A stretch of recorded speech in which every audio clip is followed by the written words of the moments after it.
Hello and welcome to the Irish Aesthete. In previous episodes, I've been looking at examples of what might be called Pasteboard Gothic, that is to say, 18th century classical buildings which at the beginning of the 19th century were given a makeover in order to make them look more like castles. Today, I want to look at one further instance of this in the southeast of the country. As seen today, the facade of Wilton Castle dates from the mid-1830s, when designed by Daniel Robertson for one Harry Alcock. Alcock's great-great-grandfather, William Alcock, whose family are said to have lived in County Down since the 12th century, had bought the estate on which the house stands in 1695. William Alcock built a new residence for himself on the site of an old castle, and this was occupied by his descendants for several generations.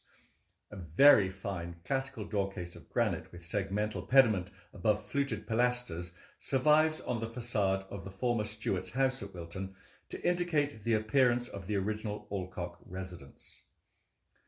Although he was the youngest son of the family, Harry Alcock inherited this property after his elder brothers died unmarried. Famously, one of them, William Congreve Alcock, was involved in the last duel fought in County Wexford. This took place during the election campaign of 1807, when he shot dead one of his political opponents, John Coakley.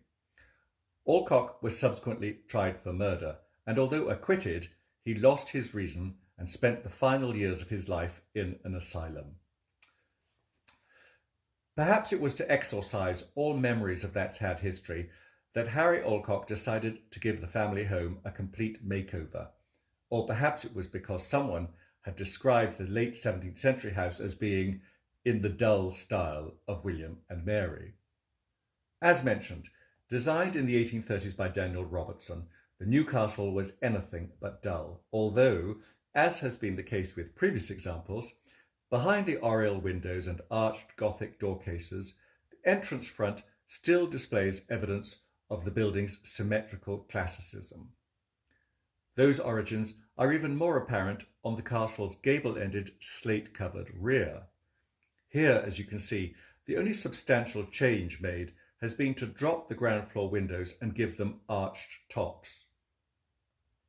The views from these rooms, with the land dropping down from the terraces to the winding river burrow, explain why the site was chosen in the first place.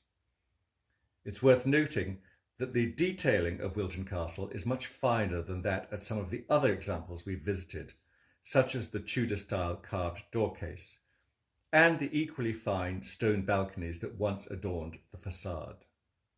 Alas, we can only imagine what the interiors of Wilton Castle looked like, although they were probably as well finished as the exterior.